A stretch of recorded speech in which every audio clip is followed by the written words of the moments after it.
Okay, let's try this out. I want to start doing a series of go-to chord changes for a jam session context or any, group playing context, honestly. We're going to start super basic. Like, what are some chord changes that you should have in your back pocket when in doubt, when you can't think of anything? Okay, what are some changes that we can use? The first one is very simple. We're going to deal with the 1 to the 4, okay? And what does that look like? That looks like, in this case, we're going to take everything in C, and in this case, we're going to go minor, because in a lot of playing contexts nowadays especially, you're going to find yourself in minor. That's not exclusively true. You certainly can play major changes, and this chord progression works in major as well, but minor is super common, and it just sounds good. So we're talking about C minor, okay? C, E flat, G to F minor, F, A flat, C, okay? Now, that by itself,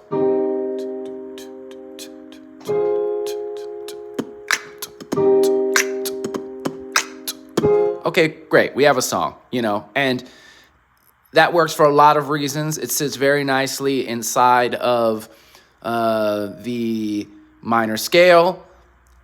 That lines up with how the chord structures work within the scale. It's also the first 2 chords of a minor blues. It's also, there are countless examples all the way to Outkast, So Fresh, So Clean. Like, you're going to find this all over the place, minor 1 to minor 4. But it just sounds good, and it creates a good amount of motion without you doing too much. Now, again, the reason I want to do this is because this is just the beginning. You can get more fancy. You can add other things in between, but, okay? All these things in between, and we'll go over what those look like. But the 1, C minor to F minor, okay? Let me give you a couple starter shapes to get you going on this journey. So I would say a C minor 9 is a great shape. This is one I use very commonly. So you're dropping the root in this case, at least in your right hand. You can do whatever you want in your left hand. But, okay, we're just playing D, E flat, G, B flat. And I'm also going to make it clear why am I making certain decisions, okay?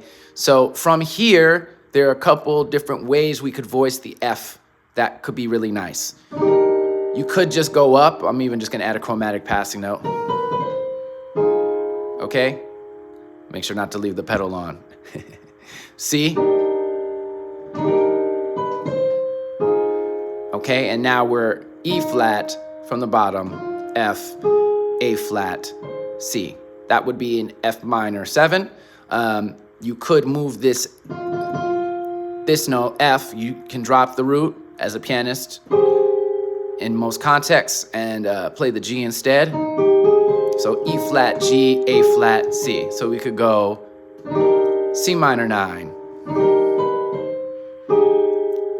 to F minor 9, okay? That's one way. And there's voice leading here. The space between this and this makes it a nice little melody. You could also go down, okay? You could go C minor 9 down to F minor 7. Okay, C, E flat, F, A flat. So just try that out, Add some rhythm to it. Simple rhythms.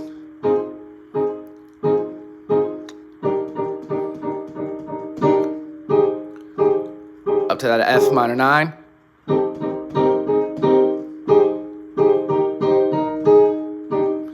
Okay, it's giving Dr. Dre.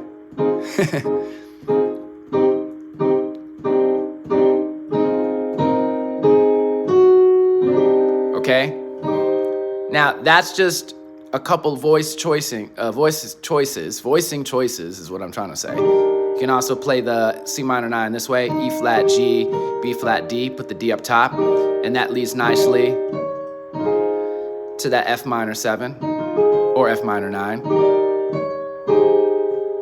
right? Those all work. And this isn't even dealing with the stuff in between. One option I'm gonna give you, so this video again is not a million hours long. You take these shapes, okay? And let's say you go from here, C, minor 9, a common thing might be to use the E diminished.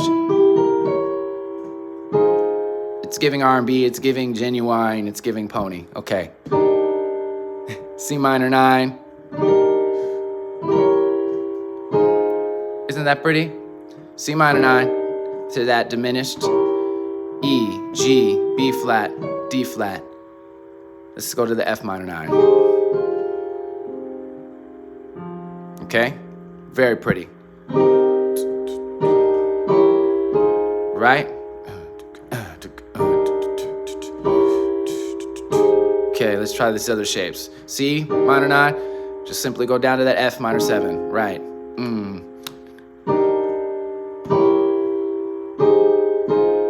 See how I move that 9? Inversions. Now we're cooking.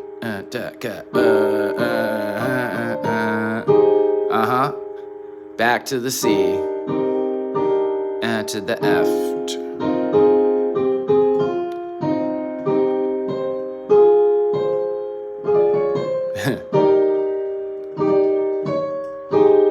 Okay, that was without adding the rest of the diminished chord.